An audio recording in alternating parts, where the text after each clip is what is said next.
It's Taylor Made Productions. I'm with my girl Carla Wilmaris. Hello. So I have a few questions. She is an entrepreneur, producer, even podcaster herself, okay? Who is that? So let me ask you some questions with producing, okay? So what do you think when it comes to producing is the hardest part? Research. That's what I would say when it comes to production, you have to do research. You have to take the time to know what your angle is, what makes you different from everything that's already out there. So research and then executing that. Okay. Once you sit down in front of the camera and on that microphone, it'll flow because you're already prepared. Right. So how do you feel about AI coming into the industry more? AI is incredible. Like, it's helping make the systems faster, more efficient, but you still need humans. So you can take on more work, but you still have to sit there and put the finishing pieces of AI. Yes. And I think people were scared, like, AI pods, they're conversational.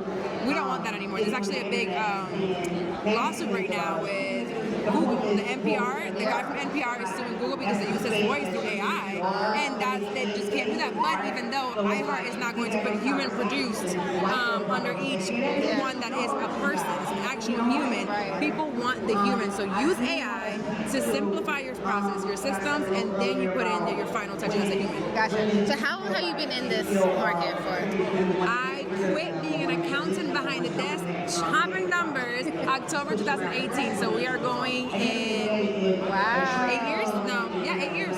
Wow. So what do you think has been the biggest milestone for you while quitting your job? A milestone, like what's Like the what? hardest? I guess no. More so, what's been your most success when it comes to creating your own? Creating the freedom that I get to do what I want, when I want, how I want.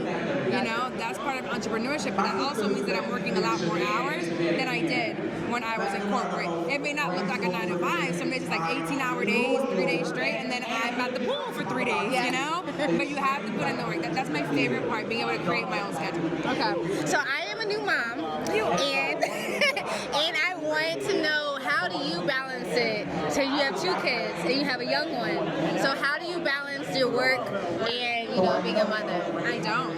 There's no balancing of work, and I think like a lot of successful women will tell you that. You just take turns. Like last year, there was about 6 months I didn't work. I was doing stuff with my daughter, and I knew that I needed to take a step back and be home. And I scaled back. I didn't take clients, and I was able to do so because of so many years of work that I put in, and I put myself in a position to do so. But there is times where you have to focus as a mom. There's times that you focus at work, and you may have to have someone else take them to school or wherever else. But you just have to find the ways, the ebbs and flows of parenting through entrepreneurship. Now you mentioned, you quit your accounting job. So what was did you have any fear of starting your own, or how did you just? You never know what's gonna happen. But one, I'm an accountant by trade, so I can go back whenever I want. The corporate is gonna be there. I saved a year's worth of expenses before I quit. Okay. I had a clear roadmap of where I was going, and if it didn't work, then I would just go back to work and try again. Gotcha.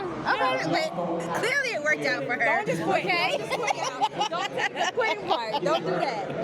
All right. So you are also a podcaster. Yes. So what is your unpopular opinion?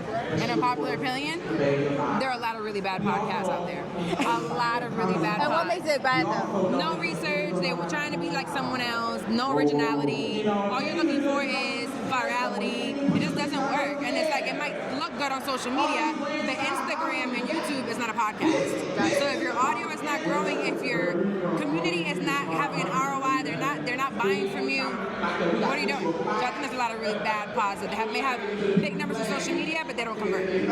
So let me ask. So this is for my show, Made It. Okay. So how do you feel like you made it? How do you feel what? How do you feel like you made it? And that could be. How did I made it? Yeah. Maybe I wake up with so much peace. Woo! I have slow mornings. I drink my coffee. I smoke my blunt. I answer my emails. My baby is happy. That to me, I know I made it. My bills is paid. I'm getting opportunities, and I'm curating relationships, not just off of money or what they can bring me, but because you really get along with people and you can bring them something of value. Okay. And what would you tell the next podcast or producer to level up their frequency? How would you tell them to do it? Get on AI and really get yourself a really good website, get yourself a great pitch, know who you're speaking to, know who your audience and mine is, and just go. Put blinders on and start selling. Yes. It'll sell. Do you think we need more podcasters or less? More. Okay. Keep them coming. Great podcasters. Yes. Great podcast. Thank you. Shout out. Yes. Idea to Launch Productions. If you want to do anything within podcasting, you can find me anywhere at Carla Wilmaris. Yes. Thank you, love. Till now, made it.